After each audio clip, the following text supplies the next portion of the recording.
Hello, welcome po sa ating lecture on excise tax, a crucial component of fiscal policy and economic regulation. Before we start, I'd like to introduce to you our highly and respected skilled tax lawyers with many years of experience navigating complex tax laws and regulations. They have a good track record of helping clients manage their tax obligations while maximizing their financial opportunities. Let's all welcome Attorney Jill, Attorney Era, and Attorney Jocelyn. Hello. Hello, Hello, sir. sir. Good Well, evening. attorneys, try to imagine, no, you're going around like SM Baguio. Naghahanap ka ng perfume shop at may nakita kang napaka sarap sa, na amuyin. And as you hand over your money, meron kang napansin. A little extra charge is tagged onto your bill. Anong tawag doon, attorneys? Well, that is what you call an excise tax. So tonight we're going to talk about, ladies and gentlemen, what is excise tax. Attorney Jill, give us more enlightenment about excise tax. All right. Thank you so much, sir. So it's an honor to be one of your guests. And so going back, excise tax is a type of business that is imposed on so-called sin products. So under Section 129 of the NIRC, excise taxes apply to one goods manufactured or produced in the Philippines for domestic sale consumption. Number two, things imported in the Philippines. And last is services performed in the Philippines. Excise tax is imposed in addition to the value added tax. Examples of goods subject to excise tax elaborated in the code are alcohol products. Next slide, please. Tobacco and vapor products, petroleum products, miscellaneous articles such as automobiles, jewelry, invasive cosmetic procedures, sweetened beverages, and mineral products. So it applies to to goods manufactured or produced in the Philippines for domestic sale, consumption, or any other disposition to imported goods. Thank you so much, Attorney Jill. Now, you might be wondering what kinds of goods are subject to this sneaky tax. From gasoline to cigarettes, from alcohol to luxury cars, excise taxes are lurking everywhere, influencing our composition habits. Mhm. And paano naman nating gobyerno? Why do governments resort to such stealthy tactics? Well, sa ating mga nanonood po dyan, there are so many reasons. Excise taxes, very powerful tools for achieving various policy objectives, whether it's curbing harmful behaviors like smoking, funding public projects like highway construction, or simply generating revenue for the state. Excise taxes play a vital role in shaping our economy and society. Now, to truly appreciate the significance of excise tax, we must delve into its purpose, siyempre, classification when it's payable, and what it is on business. The story of the excise tax is as fascinating as it is impactful. So, my friends, get ready to embark on a journey into the world of excise tax. So, sit back, relax, and dive deep into the fascinating realm of excise taxation. Attorney Jocelyn, what is the nature of excise tax, ma'am? All Thank you for right. that question, sir. So, the nature of the excise tax was uh it was held in a jurisprudence type Petroleum and Chemical Holdings versus CIR. So in this case, the Supreme Court held that excise tax are like indirect taxes. The liability, which means that the liability for payment of which may fall on a person other than he who bears the burden of tax. So this means that the excise tax, when passed on to the purchaser, becomes part of the purchase price.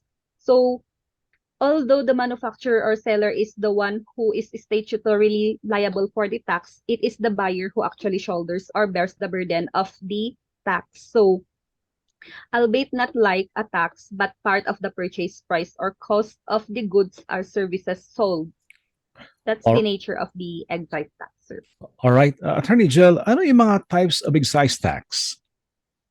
All right. So there are two types of of excise tax. So number one, specific tax, and number two is ad valorem tax. So um, regarding specific tax, it refers to the excise tax imposed based on weight or volume capacity or any other physical unit of measurement.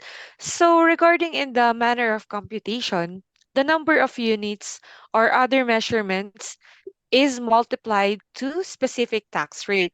On the other hand, ad valorem tax refers to the excise tax based on the selling price or other specified value of the goods or articles.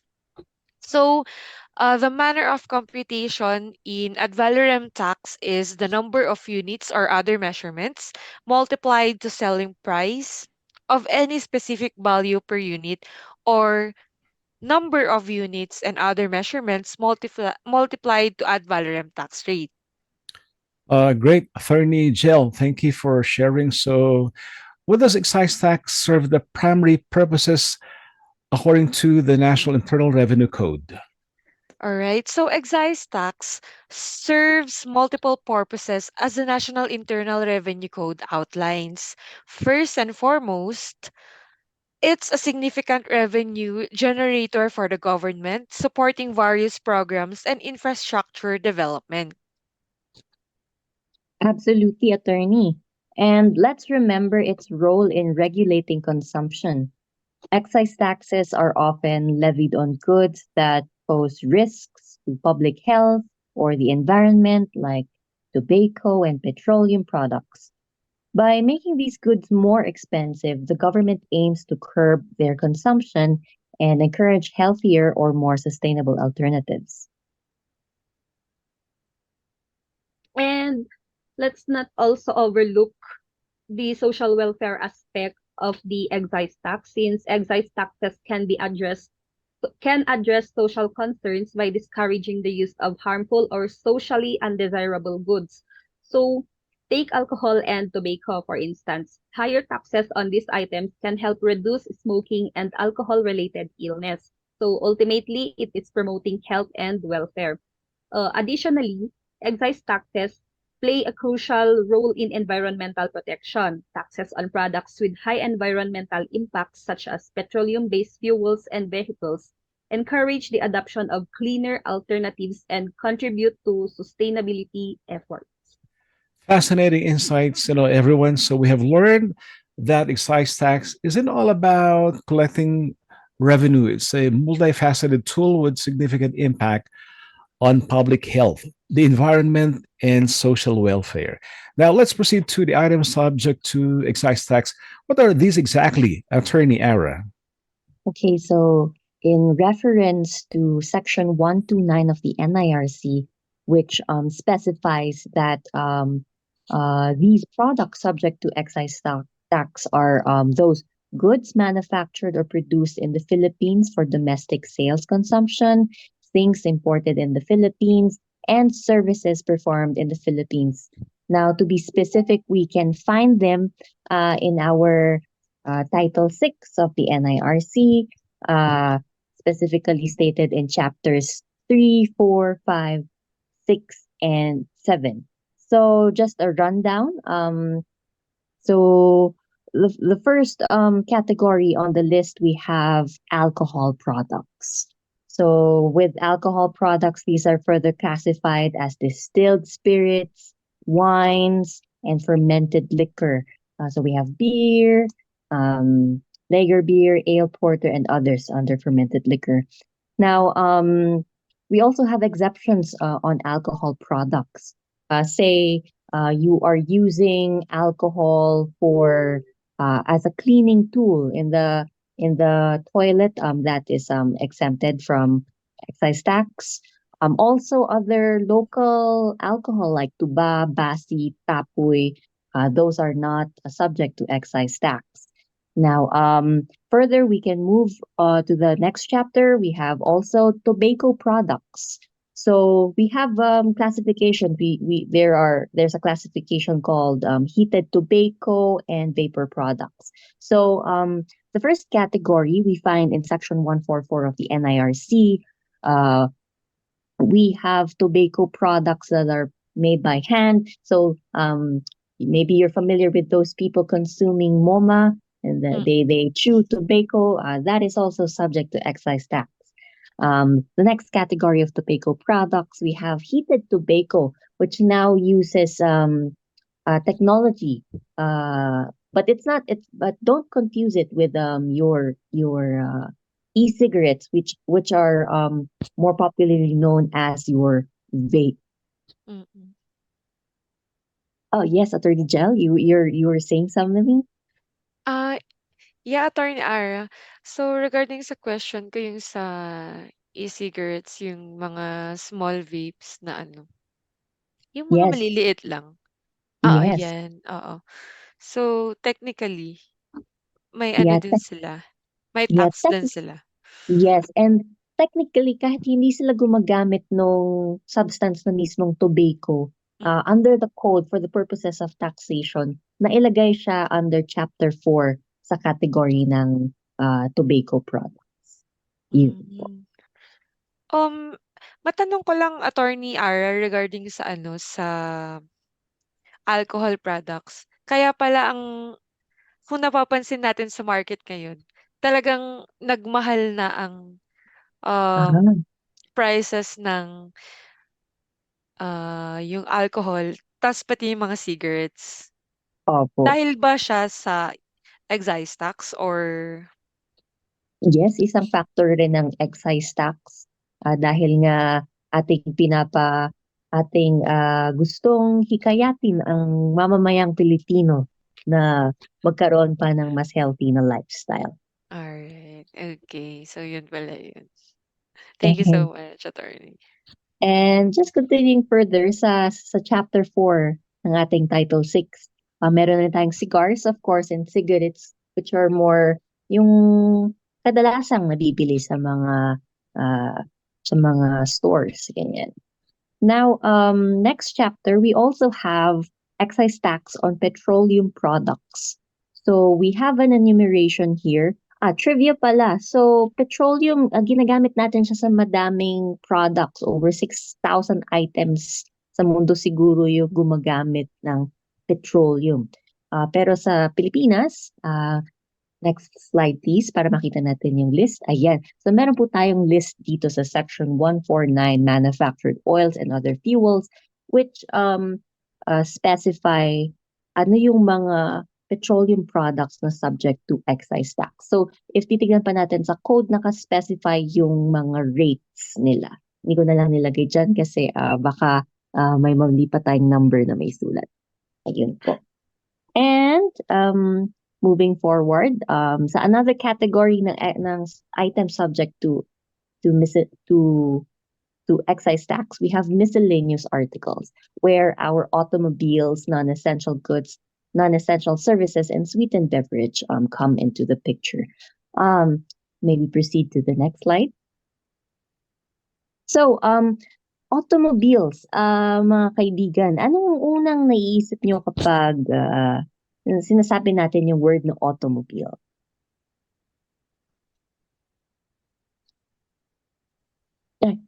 Okay po ba yung aking internet? Oh, yes, ma'am. Oh. Go, Attorney Jocelyn. Go, Attorney William. Ano yung mga brands ng sasakyan or anong klaseng sasakyan ang una niyong naisip pag sa term na automobile? Ford. Itong nasa picture, attorney. Yan yung automobile. BMW. Yeah. Parang it Ferrari looks like a yan. sports car, ano? Sports Oo. car. Sa Yes. Pilipinas kasi jeepney. Oo. Kakabili mo lang yata ng ganyan, Sir William. Oo nga. Nabalitaan niyo yun? Mahal yan, ha? I guess it would be like 10, 5, or 15 million. Si Chongsan meron Wow. ganyan, in the late Congrats, Sir Chongsan. William. Oo Baka nga. yung retainer ni Attorney William. Bili niya ng sports car. So, Sana ayan. all.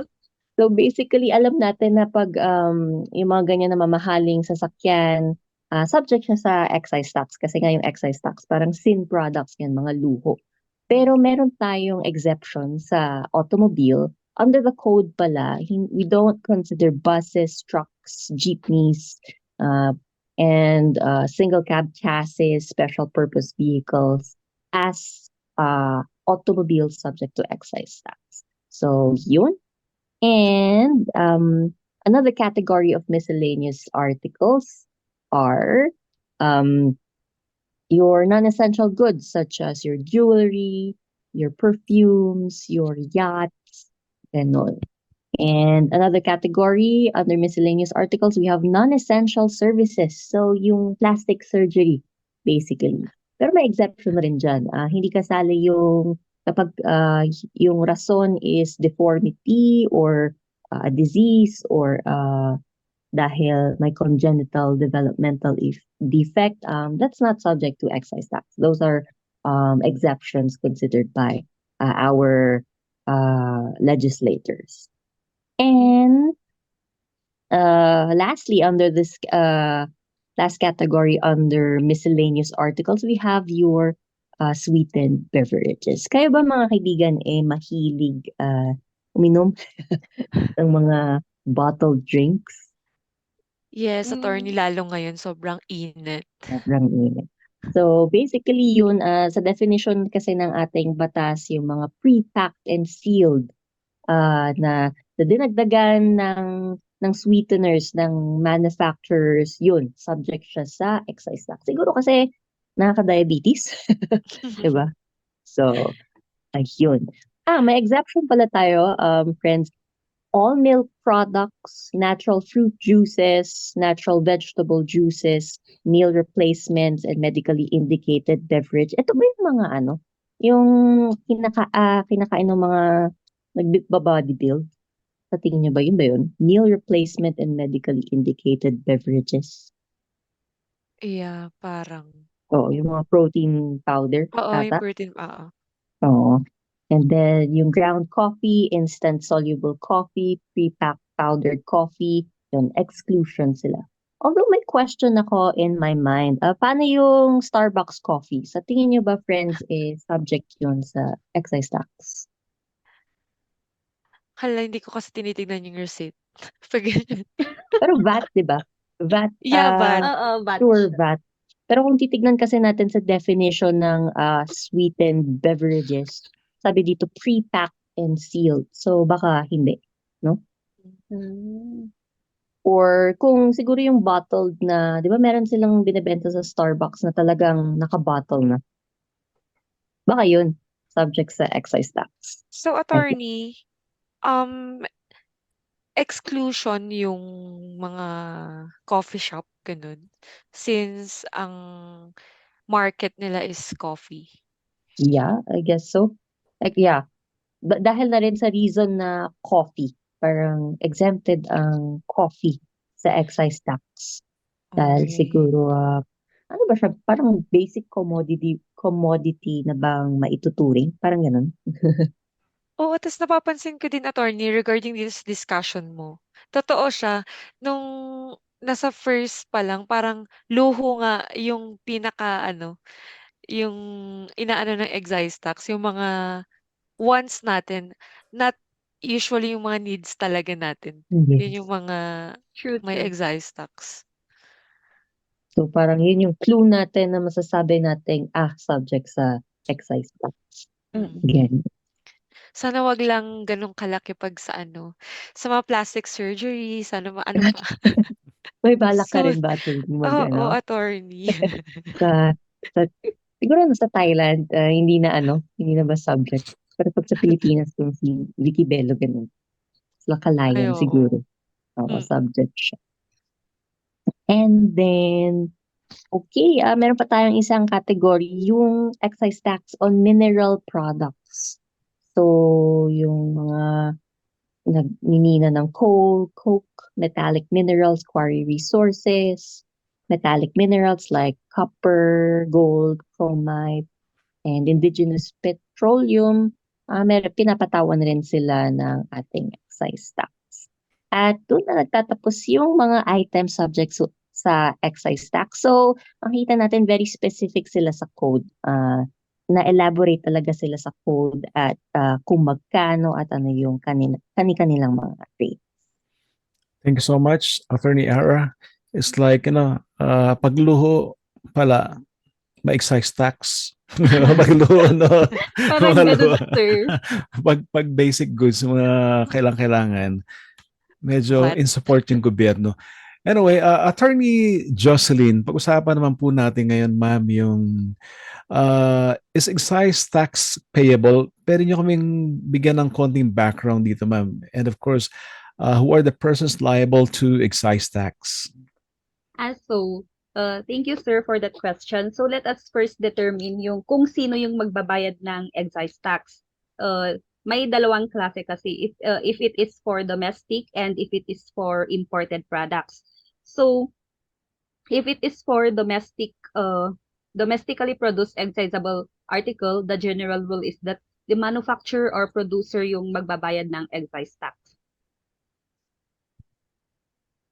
However, meron siyang, since general rule yun, meron siyang exception. So yung exception is when the excise tax, when the product is a indigenous petroleum or natural gases, natural gas or liquefied natural gas that is payable by the following person. Kung if it is for local sale, then the taxpayer for the excise tax for the indigenous petroleum natural gas or liquefied natural gas is the first buyer or assignee pag local sale. If it is for export sale, the taxpayer for the excise tax is the owner, lessee, concessionaire, or operator of the mining claim. We have also to note that if goods are removed in their place production without any payment of the excise tax, the owner or person having possession thereof shall be liable to the excise tax as provided under the NLRC of as provided by the Tax Code of the Philippines, Section 131 to be specific. So if it is for imported excisable article naman, the excise tax shall be paid by the owner or importer of the article. So it means that the excise tax shall be paid by the owner or importer of the customs officers before the release of such articles from the customs house or by the person found in possession of articles which are exempt from excise taxes other than those legally entitled to exemption. So we have also to note that, again, in case of tax-free articles brought or imported into the Philippines by persons, entities, or agencies exempt from tax, which are subsequently sold, transferred, or exchanged in the Philippines, the non-exempt person or entities, the purchaser or recipient shall be considered the importers thereof. So basically, this means that if diba, there is a tax-free article and then it was inacquire siya nung person who is exempt from tax and then dinala niya sa Philippines. Tapos sinold niya yung tax-free article to a non-exempt tax-free person. So ang labas nun is that yung nung sinold niya yung tax-free article, hindi yung nakabili nun is siya na yung magiging liable nung excise tax. All right. So, question, attorney. So, when Yes, to ma'am. file and pay excise tax? So, again, i-classify muna natin kung if it is for domestically produced or imported. If it is domestically produced, the when to file, the general rule is that before removal, the excise tax is payable before removal of the domestic goods from the place of production. May exception ulit. If the product is mineral or mineral products. So this means that the excise tax on locally produced or extracted mineral or mineral products is payable within 15 days after the end of the calendar quarter when such products were removed. The taxpayer shall file a bond in an amount which approximates the amount of the excise tax on the removal of the said quarter. If we go to the imported excisable products, the excise tax on imported excisable products shall be paid before the removal from the customs custody. it means this rule applies even for imported metallic or non-metallic products. So again, to summarize, when the excisable product is domestically produced, the taxpayer is the manufacturer or producer, except when the product is is removed from the place of production without the payment of the tax. The following the owner or person having the possession thereof shall be the one who is liable for the tax due thereon. If it is for imported naman, the taxpayer is the owner or importer. When to pay, the general rule before removal from the place of production. If it is for imported, before removal from the custody or customs warehouse. We have also Mhm. to note that every person to pay excise tax shall file so ito na, uh separate when will we file the payment of excise tax? So every person to pay excise tax shall be filed a separate return for each place of production, setting forth the among others the description and quantity or volume of products to be removed, the applicable tax base, and the amount of tax thereon. So the return may be filed with and the tax may be paid to any authorized agent, bank, or revenue collection officer or authorized city or municipal treasurer in the Philippines. Oh, kaya pala ano, 'pag nag-i-import yung sinasabi nilang, kahit mura yung sasakyan out of the country, pero dadalhin mo sa Pilipinas, ang mahal, 'di ba? So, Oo, most likely dahil sa excise tax yun ano? Mhm. tama, And the attorney. last question then, uh, what if the manufacturer or the producer cannot be ascertained or cannot be reached? Who will pay the excise tax? Ooh, thank you for that question, Attorney Ara. So, uh, there's this doctrine of possession. So, this doctrine states that the payment of excise tax is the concern and liability of the manufacturer or producer. That's the general rule. However, when manufacturer or producer cannot be ascertained or cannot be reached, the doctrine of possession,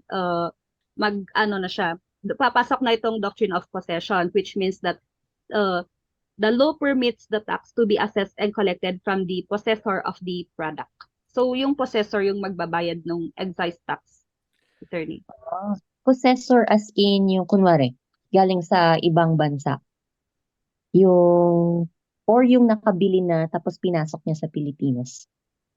Yes, sir. Yes, attorney. Pag hindi ma-determine kung sino yung, pag hindi binayaran yung excise tax bago niya dinala dito sa Philippines, at hindi ma-determine yung manufacturer or producer, yung in possession yung magiging liable ng excise tax ng product. Oh, I see. Napaka-informative po. Thank you. Perfect. Napakaganda ng ating discussion for tonight, mga kaibigan. And before we part ways, we will be hearing ang ating, siyempre, parting message ng ating special guest for tonight, Attorney Jill, Attorney Jocelyn, and Attorney Ara. First, Attorney Angela, what's your parting message for our listener, ma'am? Alright, yun lang for me walang kupas pa din ang ating mga tax lawyers, sobrang gagaling. So, sa ating viewers, kung may mga questions lang kayo, just call or I mean message our page and, sasagutin po namin, i-tra-try naming sagutin yan isa-isa on our next episode. So, thank you so much guys and, I hope magkakasama pa rin tayo sa ating next episode. Attorney Jocelyn. Mm, thank you, Attorney William Garado, for inviting us on your show kasi it is an opportunity for us to give para magbigay din ng kaalaman para sa mga hindi pa lawyers or magiging lawyer pa lang or hindi lawyer. Thank you. Attorney Ara. Thank you po sa inyong pagsubaybay sa aming programa. Thank you rin po kay Attorney Andrada sa pagpasa sa amin. Thank you, attorney. Thank you, attorney. Mabuhay po kayo. Thank you so much. As we conclude our exploration of excise taxes, it is clear that these levies play a significant role in shaping ang ating consumer behavior, funding vital programs, and addressing suicidal challenges. From curbing harmful habits to supporting infrastructure development, excise taxes offer a multifaceted approach to addressing complex issues. Tama nga naman, it's crucial to recognize the nuances of their implementation, ensuring fairness, transparency, and efficiency. As we move forward, let's continue examining and refining our approach to taxation, striving for a system that promotes economic prosperity and social well being. Thank you for joining us on this journey through the world of excise taxes. See you again in the next episode. Goodbye.